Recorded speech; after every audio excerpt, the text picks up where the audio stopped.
Pecinta rock mana yang gak kenal dengan nama band ini? Penuh dengan improvisasi, kreativitas tinggi, dan kerja keras adalah gambaran band mereka. Lagu-lagu seperti Smoke on the Water, Highway Star, Child in Time, dan Burn telah menjadi anthem bagi para pecinta rock di seluruh dunia. Musik mereka yang penuh energi, riff gitar yang memukau, solo Hammond yang fantastis, dan vokal yang kuat telah menginspirasi banyak musisi dan band rock di generasi selanjutnya. Dan di dalam video ini, kita akan menyelami sekilas perjalanan karir musik Deep Purple, sang legenda rock Inggris yang telah menggemparkan dunia selama lebih dari 5 dekade. Let's go!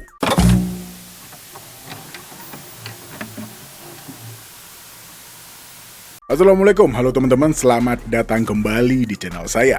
Ya, cerita ini kita buka pada tahun 67, pada saat Chris Curtis, yang merupakan mantan seorang drummer dari sebuah band yang bernama Searchers, menghubungi seorang pengusaha London yang bernama Tony Edwards. Chris ingin Tony menjadi manajer band baru yang sedang ia bentuk, yang bernama Roundabout. Visinya adalah untuk menciptakan supergroup, di mana para anggotanya bisa keluar masuk tanpa terbebani.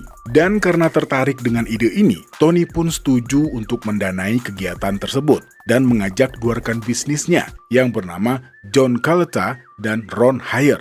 Lalu ketiganya mendirikan Hyer Edwards Caleta Enterprise yang juga disingkat dengan HEC atau HEC dengan tujuan untuk mengelola Roundabout. Jon Lord adalah rekrutan pertama di dalam band ini. John merupakan teman sekamar dari Chris. Pada saat itu, Jon Lord bermain di sebuah band pengiring untuk vokal grup yang bernama The Flower Pot Men, bersama dengan basis Nick Simper dan seorang drummer yang bernama Carlo Little. Dan singkat cerita, pada saat Jon Lord menceritakan tentang proyek Roundabout, Nick dan Carlo menyarankan nama Ritchie Blackmore untuk mengisi posisi gitar. Nick mengenal Ritchie sejak awal tahun 60-an saat band mereka sama-sama memulai debut.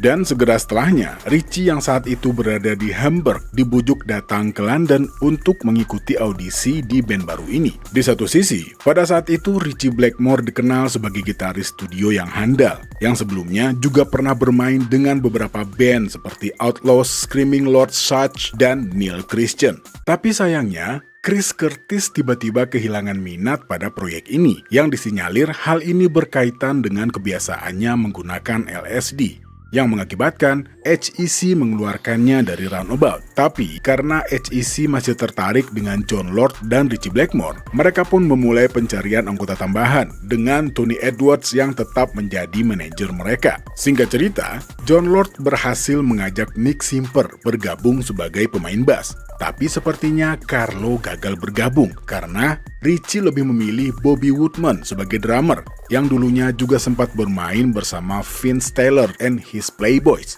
Tapi sepertinya Bobby juga kurang tertarik dengan arah musik band ini, yang secara otomatis keberadaan Bobby di band ini pun masih belum jelas.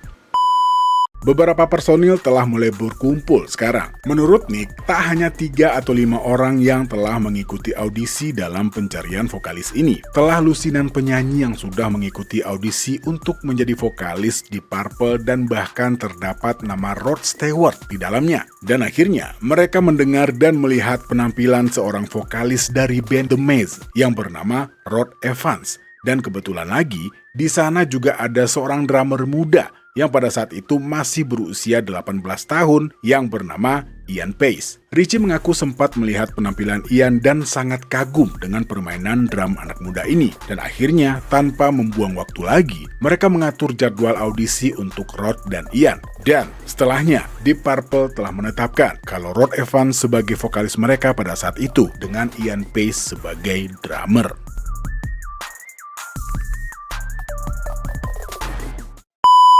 Dan tak lama setelahnya, mereka pun melakukan tur di Denmark dan Swedia di sekitaran bulan April, yang mana pada saat itu band ini masih menggunakan nama Roundabout. Dan seiring waktu berjalan, Ritchie Blackmore menyarankan nama Deep Purple kepada teman-temannya.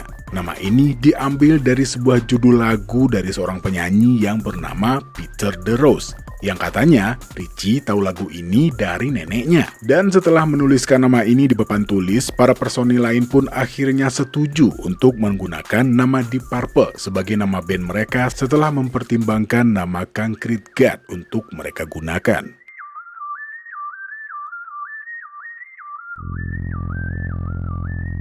Dan singkat cerita lagi, album pertama band ini direkam pada bulan Mei tahun 68 dan dirilis di Amerika pada bulan Juli dan pada bulan September di Inggris oleh EMI Records. Album yang juga diisi dengan sebuah lagu cover yang berjudul Hush ini langsung melambungkan nama Deep Purple. Single yang berjudul Hush sendiri mencapai nomor 4 di Billboard Hot 100 di Amerika dan berada di posisi 2 di tanggal lagu RPM Kanada, dan secara tidak langsung menempatkan album Shades of Deep ini di posisi 24 di tanggal lagu album pop Billboard. Dan dengan tanpa membuang-buang waktu banyak, Deep Purple pun langsung merekam album kedua mereka di tahun yang sama.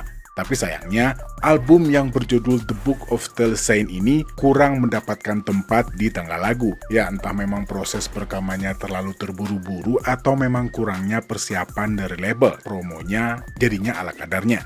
Ya, band ini boleh dibilang sangat produktif. Gimana enggak? Di awal tahun 69, mereka juga merilis sebuah lagu yang berjudul Emareta. Dan tak lama setelahnya, pada bulan Maret di tahun itu, mereka sudah menyelesaikan rekaman untuk album ketiga mereka yang juga berjudul Deep Purple. Tapi sayangnya album ini merupakan album terakhir untuk formasi ini.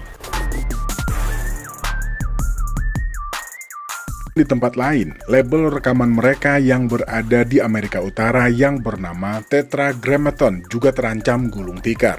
Dan hal ini pastinya juga berpengaruh terhadap promosi dari album self-title ini, dan mengakibatkan album ini pun tidak terjual dengan baik karena kurangnya promosi. Di satu sisi, pailit yang menimpa label mereka ini mau nggak mau juga berakibat kepada pemasukan dan masa depan mereka.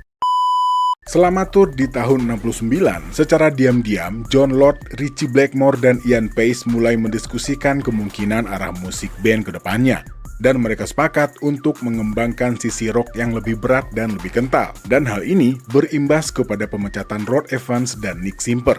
Ian Paice juga mengatakan, sebuah perubahan harus dilakukan. Jika mereka tidak pergi, band ini akan hancur total, katanya.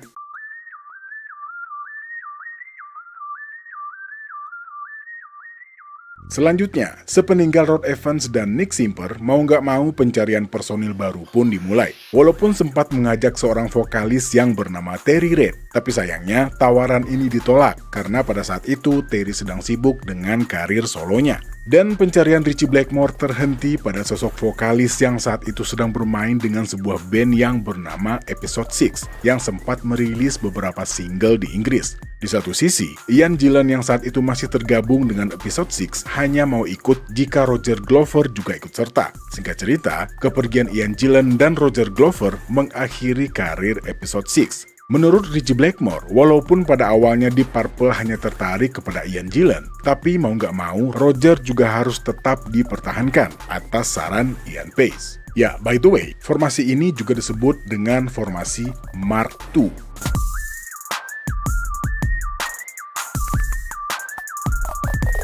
Ya, boleh dibilang, di saat-saat ini karir musik Deep Purple sedang struggle-strugglenya di Inggris. Di samping penjualan album yang sangat mengecewakan, pastinya jadwal tur dan panggungan pun tidak sesuai harapan. Hingga suatu ketika, mereka berkesempatan untuk bermain di Royal Albert Hall, tapi kali ini Deep Purple akan bermain bersama dengan grup orkestra. Dan boleh dibilang, Deep Purple adalah band rock pertama yang bermain bersama sebuah orkestra. Untuk kali ini, Deep Purple berkesempatan bermain dengan sebuah grup orkestra yang bernama Royal Philharmonic Orchestra. Dan live performance yang direkam dan juga dijadikan album ini perlahan-lahan membawa nama Deep Purple semakin dikenal di industri musik Inggris. Dan album ini juga mendapatkan posisi di tanggal lagu Inggris. Tapi di satu sisi, band ini dikenal sebagai band yang bermain dengan orkestra. Ya mungkin maksudnya band ini band orkestra gitu. Dan hal ini cukup mengganggu Ian Gillan dan Ritchie Blackmore. Dan tidak lama setelah perilisan album orkestra ini, Deep Purple pun melakukan tur dunia. Album kedua mereka sebagai Deep Purple dan album pertama mereka sebagai formasi Mark II dirilis pada tahun 70. Sebuah album yang mereka beri nama In Rock. Lagu-lagu seperti Speed King, Into the Fire, dan Child in Time berasal dari album ini, yang akhirnya membuat band ini mendapatkan posisi di tangga lagu Inggris. Perpaduan antara permainan gitar Ritchie Blackmore dan suara organ berdistorsinya Jon Lord ditambah dengan vokal Ian Gillan yang kuat dan luas dan juga dipadu dengan rhythm section Roger Glover dan Ian Pace mulai membuat identitas unik yang memisahkan sound band ini dari album-album sebelumnya.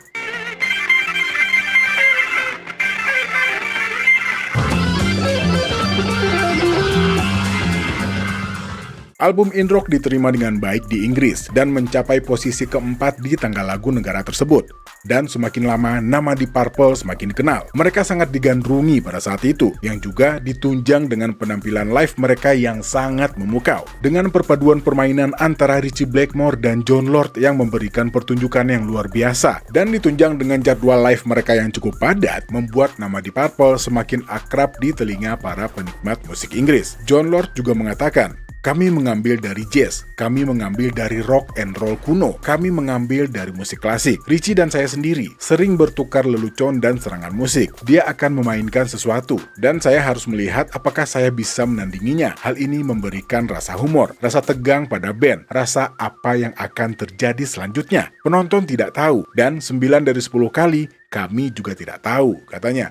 Jadi di panggung, sepertinya mereka full improvisasi dan semua spontan di atas panggung. Ya, kayaknya emang seru banget ya nonton live mereka waktu itu. Cuman saya masih ada di mana itu? Dan tak lama setelahnya, hanya berselang setahun, formasi ini langsung menghadirkan album kedua mereka yang berjudul Fireball. Sebuah album yang dipenuhi dengan kreativitas dan bergaya progresif. Dan sudah bisa dipastikan, album ini duduk di nomor 1 di UK Album Chart. Dan tidak salah memang, kalau kita menyebut band ini sangat kreatif dan penuh dengan ide-ide musik yang meluap-luap. Gimana enggak? Hanya dalam beberapa minggu setelah perilisan album ini, mereka sudah mulai membawakan materi baru untuk album selanjutnya. Dan sebuah lagu yang berjudul Highway Star yang mereka tulis saat berada di dalam bus dalam perjalanan tur mereka sudah mereka mainkan bahkan sebelum album selanjutnya dirilis. Tapi sayangnya, tur ini terpaksa berhenti karena Ian Gillan terkena serangan hepatitis. Walaupun Roger Glover sempat menggantikan posisi Ian dan mengambil posisi vokal, tapi sayangnya tur ini tetap harus dihentikan.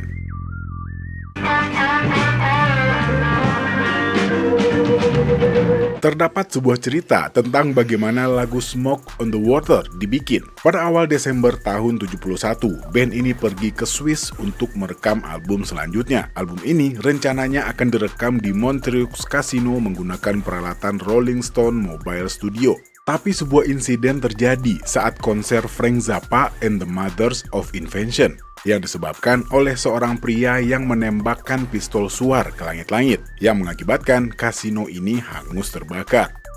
Dan juga terjadi sebuah insiden lagi saat mereka merekam lagu Smoke on the Water. Lagu yang direkam di sebuah gedung teater kosong ini sempat membuat kegaduhan. Dan hal ini membuat petugas kepolisian harus turun tangan menghentikan proses rekaman tersebut. Sampai-sampai mereka juga diusir dari gedung karena membuat kebisingan. Tapi syukurnya lagu ini sudah selesai direkam saat petugas menyuruhnya. Album yang diberi judul Machine Head ini dirilis pada tanggal 30 Maret tahun 72. Saat ini siapa yang gak kenal dengan beberapa single lagu yang udah saya sebutin di atas, yang membuat album Machine Head menduduki posisi pertama di tangga lagu Inggris, nomor 7 di Amerika, dan juga menduduki posisi pertama di Kanada. Dengan album ini, Deep Purple semakin mengukuhkan nama mereka sebagai band rock terbaik pada saat itu. Saat formasi ini terbentuk, mereka baru saja berumur lebih kurang 3,5 tahun, dan mereka sudah menghasilkan 6 album.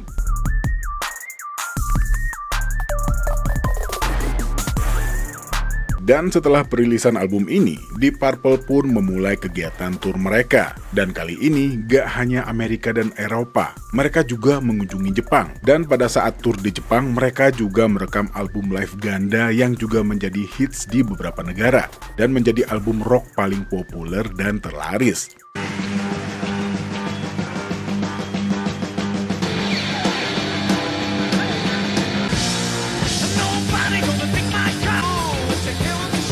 Selanjutnya, formasi ini terus menghasilkan karya-karya baru. Sebuah album yang berjudul Who Do We Think We Are dirilis pada tanggal 12 Januari tahun 73 dan single Woman From Tokyo berasal dari album ini.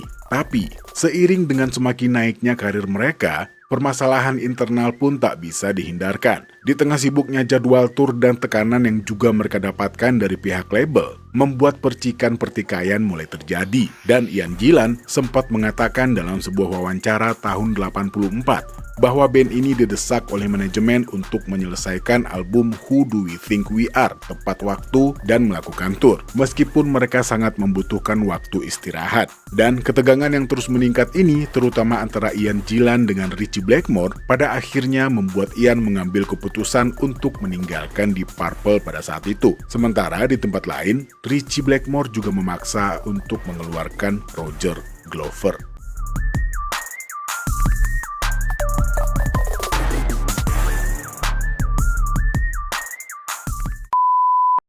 Sepeninggal Roger Glover, Deep Purple merekrut basis sekaligus vokalis yang bernama Glenn Hughes. Glenn sendiri sebelumnya tergabung dengan sebuah band yang bernama Trapeze. Dan dengan bergabungnya Glenn, ada kemungkinan setelahnya Deep Purple akan menjadi band yang hanya beranggotakan 4 personil, yang mana Glenn bertindak sebagai basis sekaligus vokalis. Tapi hal ini masih menjadi perdebatan di antara para personil, karena di satu sisi, mereka juga sedang mengaudisi seorang vokalis yang bernama Paul Rogers, yang saat itu sedang bergabung dengan sebuah band bernama Bad Company. Walaupun merasa tersanjung, Paul menolak tawaran ini, karena dia mempunyai harapan yang cukup besar bersama Bad Company. Dan sebagai gantinya, Deep Purple mengaudisi seorang vokalis yang cukup ikonik yang bernama David Coverdale. Walaupun pada saat itu, pemilihan David atas permintaan dari sang gitaris. Ya, siapa lagi kalau bukan Ritchie Blackmore. Ya, tapi pada waktu itu David Coverdale belum cukup dikenal ya. Dan tanpa menunggu waktu yang lebih lama lagi, formasi yang juga disebut dengan formasi Mark III ini langsung mengeluarkan album baru yang berjudul Burn, yang dirilis pada tanggal 15 Februari tahun 74. Single pertama dari album ini yang juga berjudul Burn merupakan salah satu bentuk dan upaya dari Deep Purple untuk merangkul para pecinta musik progresif yang saat itu sedang berkembang. Dan setelahnya, tur besar pun dilakukan, termasuk sebuah tur yang juga menampilkan Black Sabbath, Eagles, Seals and Crofts, dan Earth, Wind and Fire. Pada masa-masa ini, cakupan musik Deep Purple semakin luas. Selain melakukan sentuhan progresif, perpaduan antara Glenn dan David Coverdale juga membawa sentuhan funk dan blues yang cukup kental. Dan hal ini makin terasa di album mereka selanjutnya yang berjudul Stormbringer yang dirilis pada bulan November tahun 74 dengan single-single yang berjudul Lay Double Dealer, The Gypsy, dan Soldier of Fortune. Tapi, di satu sisi, Ritchie Blackmore merasa arah musik Deep Purple semakin jauh dari apa yang sudah mereka kerjakan selama ini. Dan akibatnya, pada tanggal 21 Juni tahun 75, Ritchie mengundurkan diri dari Deep Purple.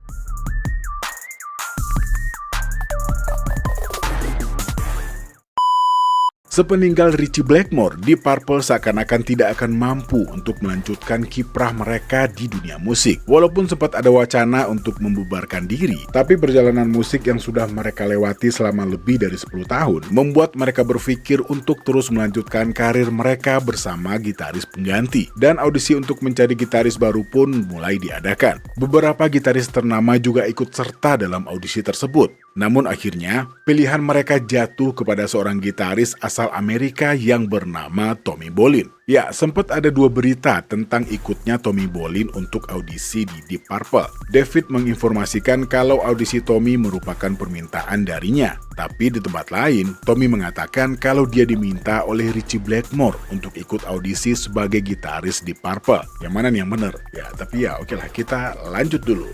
Sebelum bergabung dengan band ini, Tommy Bolin sudah cukup lama malang melintang di dunia musik. Beberapa musisi terkenal pun sudah pernah bekerja sama dengan Tommy Bolin. Di antaranya ada Billy Cobham. Ya, buat yang nggak tahu siapa Billy Cobham ini, dia adalah seorang drummer jazz yang cukup berpengaruh pada saat itu. Dan Tommy juga sempat mengisi beberapa album untuk seorang gitaris yang bernama Joe Walsh. Joe Walsh sendiri lebih dikenal dengan bandnya yang bernama Eagles. Dan Tommy juga sempat bekerja sama dengan atau bersama para musisi kenamaan dari genre jazz hingga rock.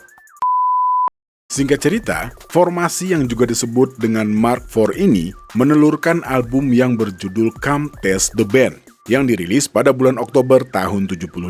Meskipun penjualan album ini tidak terlalu bagus, tapi di sisi lain, atmosfer yang dibawa oleh Deep Purple kali ini cukup berbeda. Dengan kehadiran Tommy Bolin, sisi funk dari band ini terasa lebih tajam dengan sedikit sentuhan hard rock. Tapi di satu sisi, kehadiran Tommy di Deep Purple menghasilkan suara-suara sumbang dari para fans. Skill Tommy Bolin selalu dibanding-bandingkan dengan Ritchie Blackmore. Tapi kalau kita lihat dari jam terbangnya, sepertinya skill Tommy nggak mungkin terlalu jauh dari Ritchie. Dan yang tidak mereka ketahui adalah, pada saat itu Tommy Bolin sedang dalam kondisi kecanduan obat-obatan terlarang yang cukup akut, yang pastinya hal ini menghambat dan berpengaruh kepada skill dan kreativitasnya. Ya, kita balik lagi. Album Come the Test sendiri boleh dibilang gagal di pasaran. Dan dengan semakin redupnya pamor Deep Purple, sebuah pertunjukan terakhir pun diadakan pada tanggal 15 Maret tahun 76 di Liverpool Empire Theatre. Dan pada bulan Juli tahun 76,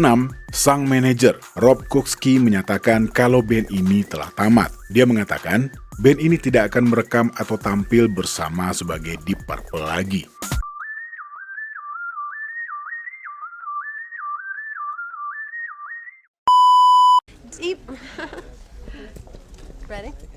Deep Purple, one of the original heavy metal bands, has decided to reunite after 8 years for an album and a tour. Dan setelah masing-masing cukup sukses dengan proyekan mereka, pada bulan April tahun 84, formasi Deep Purple yang diberi julukan Mark II, diantaranya ada Jon Lord, Ian Paice, Ritchie Blackmore, Ian Gillan, dan Roger Glover, memutuskan untuk menandatangani kontrak dengan Polygram, Mercury, dan Polydor Records. Masing-masing label ini bertugas untuk mendistribusikan dan mempromosikan rekaman Deep Purple di Amerika, Inggris, dan seluruh dunia. Dan langkah selanjutnya, mereka pun merilis sebuah album yang berjudul Perfect Strangers, yang dirilis pada tanggal 29 Oktober tahun 84. Dan untuk sebuah band yang sudah lama menghilang dan kembali melakukan reuni, pencapaian album ini boleh dibilang cukup berhasil.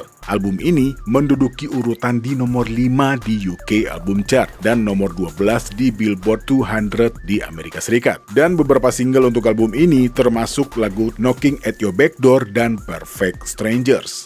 Tour yang mengikuti album ini pun boleh dibilang cukup sukses. Show-show yang mereka adakan dianggap sebagai show paling laris pada saat itu. Dan tak hanya sampai di sana. Setelah tour yang cukup panjang, mereka pun kembali merilis sebuah album pada tanggal 12 Januari tahun 87 dengan judul The House of Blue Light. Dan sepertinya semua hal berjalan dengan lancar menyangkut perjalanan band kali ini. Hingga pada tahun 89, Ian Gillan dipecat karena semakin memburuknya hubungannya dengan Ritchie Blackmore, serta perbedaan arah musik yang semakin jauh. Dan setelah mengaudisi beberapa vokalis ternama, akhirnya mereka memilih nama Joe Lynn Turner sebagai vokalis baru. Tapi sayangnya, formasi yang juga disebut dengan Mark V ini tidak bertahan lama. Setelah merilis album yang berjudul Slave and Master di tahun 90, dan setelah menghabiskan tahun 91 dengan jadwal tour yang cukup padat, pada saat akan mengerjakan materi untuk album berikutnya, Joe Lynn Turner pun dipecat. Pada tahun 1993, kiprah Deep Purple di dunia musik sudah berlangsung selama 25 tahun. Dan untuk merayakan pencapaian ini, Jon Lord, Ian Paice, Roger Glover, dan pihak manajemen meminta Ian Gillan kembali bergabung. Walaupun Ritchie Blackmore merasa berat akan keputusan ini, akhirnya sebuah album yang berjudul The Battle Rage On berhasil mereka rilis pada tanggal 19 Juli tahun 93. Yaitu pun setelah Ritchie Blackmore menerima uang sejumlah $250.000 di rekeningnya.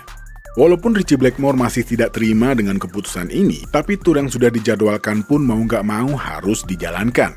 yang diselingi dengan hubungan yang makin memanas antara Ritchie Blackmore dengan personil lain, terutama dengan Ian Gillan, yang akhirnya membuat Ritchie Blackmore kembali harus meninggalkan Deep Purple pada bulan November tahun 93. Setelahnya, band ini sempat diperkuat oleh Joe Satriani di beberapa tanggal tur mereka, tapi sayangnya Joe menolak untuk bergabung karena Joe tidak mau merusak hubungannya dengan Epic Records, dan akhirnya para member band ini memutuskan untuk memilih seorang gitaris dari band Kansas yang bernama Steve Morse.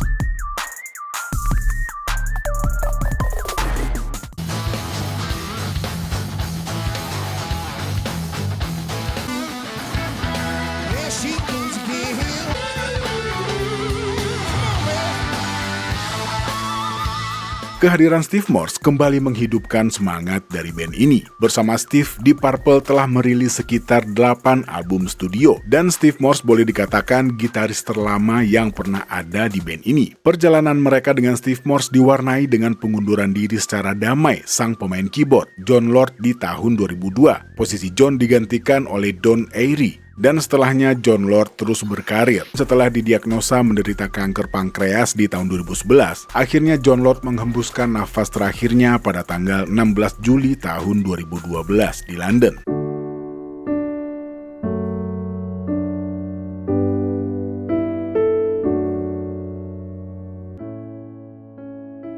Deep Purple terus berkarya, mengeluarkan album, dan terus melakukan tur ke seluruh dunia. Formasi yang juga disebut dengan Mark 8 ini terhenti di tahun 2022 saat Steve Morse memutuskan untuk mengundurkan diri terkait dengan masalah kesehatan yang dialami oleh sang istri. Dan posisinya digantikan oleh seorang gitaris muda berbakat yang bernama Simon McBride. Ya, bukan muda. Ya, muda tuh maksudnya kalau kita bandingin sama personil di Purple yang lain ya. Lanjut.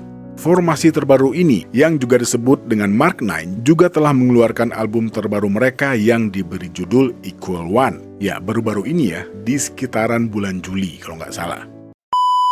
Deep Purple dari tahun 60-an sampai tahun 2000-an, 2024 lagi.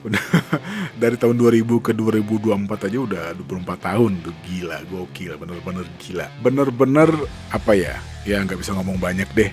Ya intinya band ini adalah salah satu living legend yang masih berkarya di usia ya mau bilang senja tapi ya udahlah. Oke, sepertinya cukup sekian dulu video kali ini, walaupun videonya boleh dibilang cuman kulit luarnya aja ya. Kalau lebih dalam lagi pastinya waktu 30 menit atau waktu 1 jam kayaknya juga nggak bakal cukup. Ya oke lah, minimal ya buat yang belum kenal atau ada yang mau nostalgia lagi ke zaman-zaman itu. Biar nggak panjang-panjang lagi, kalau gitu saya tutup aja videonya sampai di sini. Saya Al pamit. Assalamualaikum warahmatullahi wabarakatuh.